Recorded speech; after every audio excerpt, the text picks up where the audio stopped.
This is a good old-fashioned J rant. There's no bullet points, no script, nothing. Just me, my Diet Mountain Dew can, my cell phone, and my computer. Sitting here in a room alone, complaining, basically being the meme from The Simpsons, old man yells at cloud.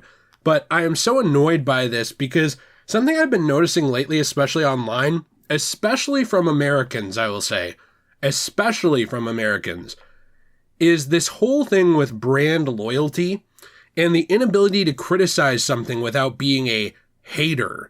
And this is something I find really obnoxious in our culture that I really want to talk about because it's not beneficial to anyone except massive corporations who want to use you as like a little pawn in a game of chess to fight other pawns so that they look good. That's really all it is. Now, this came up to me, I should say, like it came up in my brain because of the Gotham Knights versus the Batman Arkham video I made recently, which, by the way, I do plan very soon. I have a couple of other top fives and stuff I'm working on as well, along with some interesting rejected media stuff. So if you're interested in that kind of stuff, please be sure to leave a like and subscribe if you enjoy this video, because I appreciate you coming back. But when I made this video, from the day I'm recording it, I have to look, because it's now like the second week of March. When I actually made this video, it was about March 3rd. And essentially what I was talking about was just, hey, look, here's some things with the traversal I don't like in this game. I want to see this game get better because I really like games being good. And there's some stuff I really like here. And most people agreed with me. 99% of people agreed, which is actually shockingly high. I don't usually get that much agreement from people. I usually rub them the wrong way. But it was surprising to me. But one thing I noticed in the depths of the comments of that video is sort of a weird brand loyalty to WB that I don't think is beneficial to anyone. A lot of comments I was seeing were things like, oh, well, you're just hating on the game. Oh, Arkham fans, they'll do anything to hate on Gotham Knights. They'll do anything to hate on this.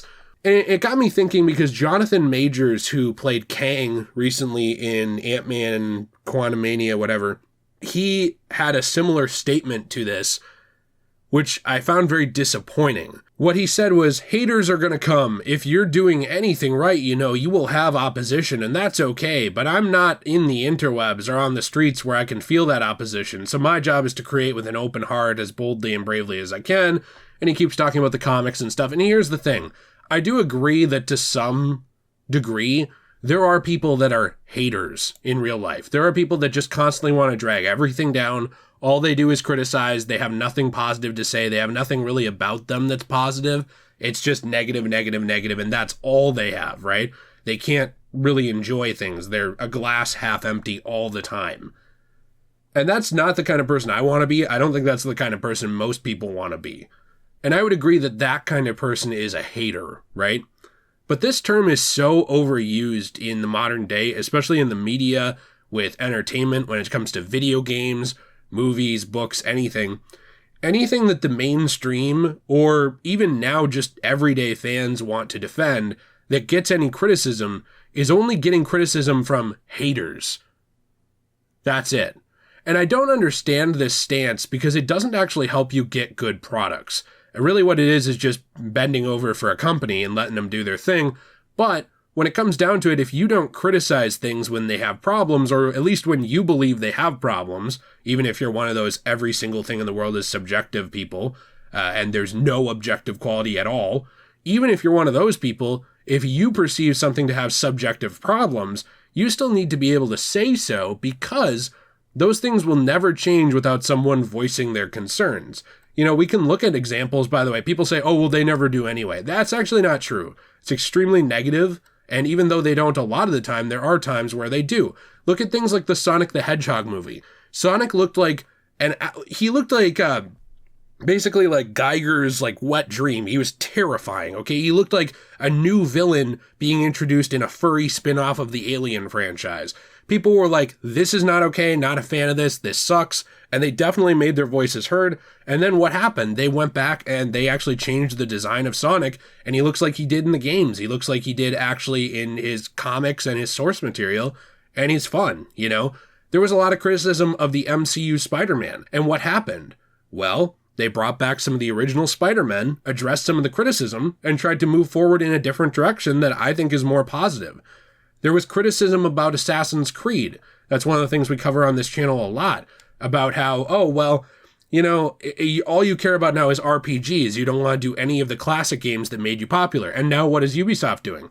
They actually somehow listened. They managed to pull their heads out for long enough to listen, and now they're making Assassin's Creed Mirage, which is supposed to be based heavily on the early first few games.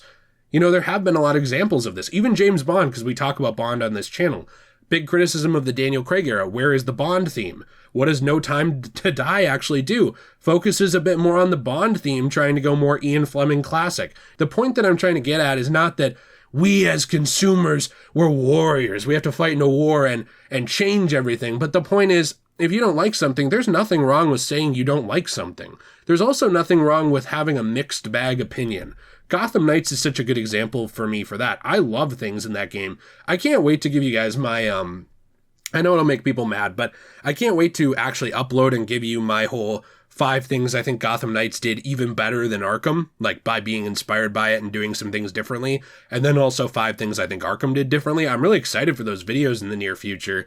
And one thing I've noticed with the whole, well, you just hate this thing, you're just going to hate on it forever. It doesn't make any sense, because a lot of times, at least when it's directed at me, it's something where I'm saying, hey, I like this, but I think this could be better. Or, hey, I like these things about this, but I really dislike this. I don't really understand how that's hating, And same with the Jonathan Majors criticism. It's like, nobody was complaining about you, right? What they were complaining about with that movie, with Ant-Man, was the writing style, was the quality. And that they just didn't like it. They didn't like the direction it went. They don't like some of the shoddy CGI VFX crap in Marvel now that it just has not been as good recently. Even VFX artists themselves have said so and spoken out about it because of rush deadlines and things like that. They weren't going after you, so why go out of your way to jump in front of the bullet and just basically say everyone who criticizes you is a hater? There are absolutely going to be unhinged people that are haters, but I don't think any criticism you get is hating. There's criticism towards me, and I use myself as an example because I know me, that would be valid or invalid, or invalid, I don't know what you'd say there. A criticism of me that would be valid, for example, would be if I uploaded a video and right at the 5-minute mark, there was an ear-piercing screech that hurt everyone's ears. And somebody said, Jay, man, you got to do better with the audio editing. Like, you got to do better with this. That hurt my ears. Like, what are you doing here? Now, if I just say, no, you're a hater, that's just deflecting any valid criticism, and it doesn't help anyone. Because you know what? Me as a content creator, if I ignore that criticism, there are going to be criticisms I ignore because I don't agree with them, of course, or I take into account and I say, well, I don't think that's true. I think that's just you. But if I ignore that criticism, for example, that's very valid, what is that going to do for me? Well, it boosts my ego for a day? I'm right, you're wrong. That's pretty much what it comes down to. And then more people are going to notice that fault and not want to watch my videos. That's going to lead directly to a decline in my audience. That's going to lead to people not wanting to talk to me, going to lead to people not wanting to watch my videos, not wanting to engage with this community. And over time, that hurts me, And that's a small scale example. You can see this in friend groups too. And people do this haters gonna hate crap in friend groups too. If you have a friend who is a habitual liar and you say, hey man, you gotta stop with lying all the time, it makes it hard to trust you, and they just call you a hater, well, over time, people are not gonna want to be around that friend. Okay, because 1, they're not even mature enough to be able to accept a fault and try and become a better person. But 2, also at the same time, I can't trust this person. Like, they won't listen to me. They don't have the maturity to actually take this into account. And it's just not worth my time. And I think it's the same way with these big brands, with these massive things, is that, yes, at the end of the day, you have to vote with your wallet. So, for example, if I hate Fortnite, but I spend $500 a month on Fortnite, by the way, I actually like Fortnite, that is going to make Fortnite not care what I have to say because, of course, I'm just funding the crap out of it. My money speaks louder than my words.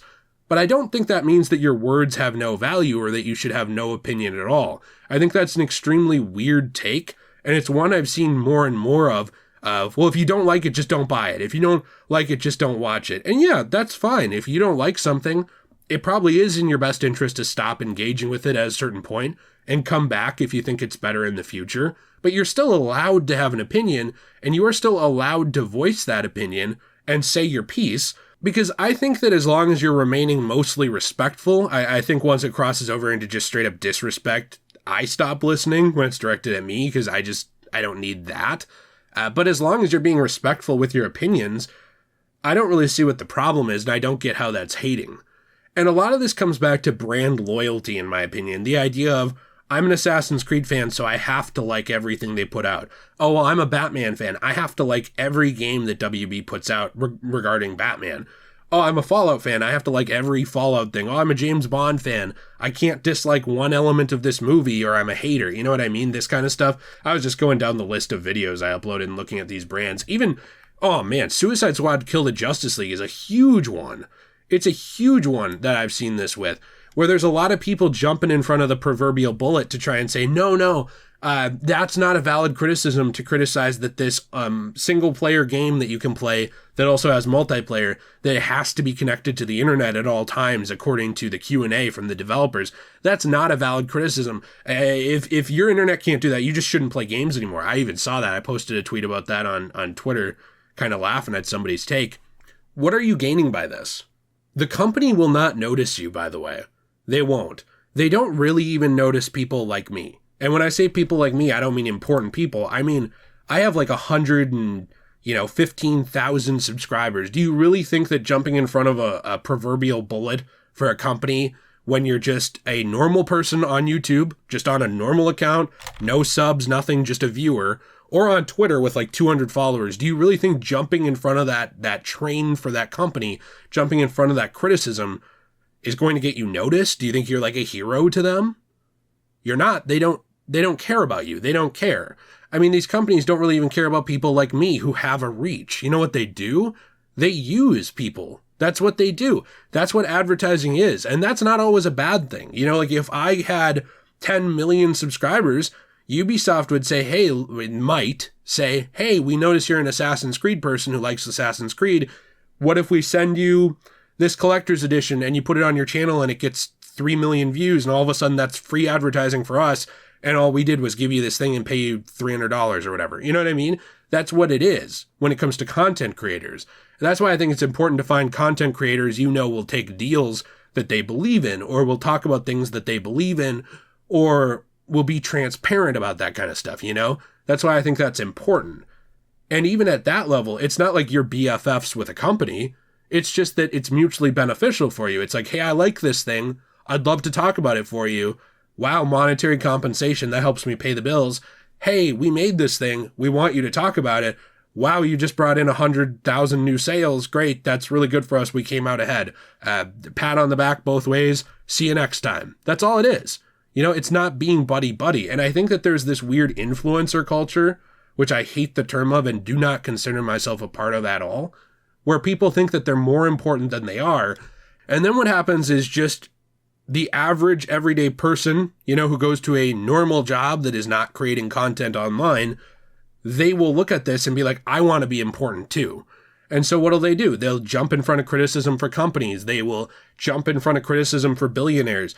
And, you know, if you want to stand up to like criticism that's not good faith criticism, I'm all for that. There's criticisms before that I've talked about from mainstream journalists and news articles and stuff like that I disagree with. And I'll say, hey, look, like one of them was, I believe this was a year or two ago, I think CBR or one of those online companies, maybe it was Screen Rant, I don't know. They were making an article about Batman villains that are not interesting and don't do anything. And I went through it and said, hey, look, I don't agree with this. And I talked about some of those villains because I thought that was not valid criticism, right? But if they were to make a video talking about, hey, here's how Scarface was underutilized in the Arkham games, I love those games. That doesn't make them a hater for thinking that character was underused. That just means they have a valid criticism. Who does this brand loyalty actually benefit other than these massive corporations? What it allows them to do is shovel out thing after thing without trying, without consulting the consumer they claim to be actually marketing to, without really putting in an effort, and then just dump it on your plate and say, oh, good little doggy, you're going to eat it anyways. It makes us as consumers or as people who enjoy art, or however you want to look at it, looking competent, because we can't even form a rational thought or criticism or critique or talk about things we like or dislike and why. And that's something I noticed so much in my time as a teacher too. It is scary to me how few people can intelligently say why they like something or why they don't like something without just saying, oh, this is just hating, or, oh, it's just good because it's good. It is incredibly terrifying to me because those are the kinds of people who go on to vote. Those are the kinds of people who go on to have a say in the real world. Those are the kinds of people who go on sometimes to waste their entire lives at the bottom of a company as a cog in the machine, wondering why they can't move up. And it's because they have no critical thinking skills. They have nothing to offer the world, nothing at all. You're just a pair of hands. You can't think. And it's incredibly frustrating to me because it's so detrimental to everyone. Haters gonna hate, brand loyalty, the inability to actually form some kind of opinion and justify it. Those things are so non-beneficial to the everyday average person, or really anyone at all. The only people that these things benefit is the people at the top of massive corporations who would rather not hear your voice anyway. And all it does is pretty much give them a free pair of earplugs because you don't have a voice at that point, because you're not even smart enough to articulate why you feel the way you feel. Of course, I have had bad takes before, bad opinions, things I disagree with. I actually want to go through and do some like top fives on some of my worst takes I've had over the years that I disagree with now as a person. That's part of growing and becoming a new person over time while, I guess I would say holding the heart of who you always have been while growing as a human being, right? These brands need to be able to do the same. They need to be able to take criticism and move on and become better. Otherwise, all we get is worse and worse and worse products, worse games, worse movies, worse comics, worse everything over time, and it benefits no one. And then it leaves people sitting there wondering, when did this turn to garbage? And the truth is, it did a long time ago, but people have just felt the need to defend it over and over again for really no reason at all other than sticking out and trying to look important. It's bad. It's a bad faith argument to just blame everything on haters. It is a bad faith way to look at things, to just prioritize things based on brand and say they can do no fault, just as it is a bad faith argument to just go after one thing over and over and never give it any credit for any positives it does. That's why whenever I review games, even if I don't like them, I will talk about the things I do like, because I think it's really bad faith and ridiculous to be all or nothing on really anything for the most part. It's just super stupid. I don't know how else to put it. It does not make any sense, and it benefits you not in the slightest. It's so mind-boggling to me that people still think this way in 2023. We have more access to books. We have more access to intelligent thought and unintelligent thought online. We have more access to philosophy than ever before. You can teach yourself business courses. You can go online and learn things in an hour that people used to try to learn for a year. And yet, people can't critically question or think about or give positives and negatives on something without being a hater or without just absolutely getting destroyed by a brand by basically being I don't know. I'm done. It's frustrating to me, but I want to hear your thoughts in the comments down below. If you enjoyed this video, please be sure to leave a like and subscribe for more content. We do have a lot of other stuff. The channel memberships are now up. Helping support this channel by joining those really means the world to me, and you get access to a lot of fun little goodies. We also do have Degenerate Plays, our second channel where we play through games together, where my wife and I and some of my friends play through video games, podcast style, and have a good time. And then, of course, Jill has her own channel, Magical Jill, which we are working on together and doing a lot of good stuff, I believe, over there. And finally, she does have her own website, enchantedglamour.com. That's enchantedglamor.com, or degeneratej.com, or magicaljill.com. Those all work, where you can get to a fantastic website that sells really awesome jewelry, handmade jewelry, and also, of course, comic book resin pieces from repurposed comic books that were going to be thrown out, given to landfills and other stuff. So we've been working very, very hard on all of these. Lots of ways to support the channel if you're interested. Have a fantastic day, and as always, everyone, stay shway.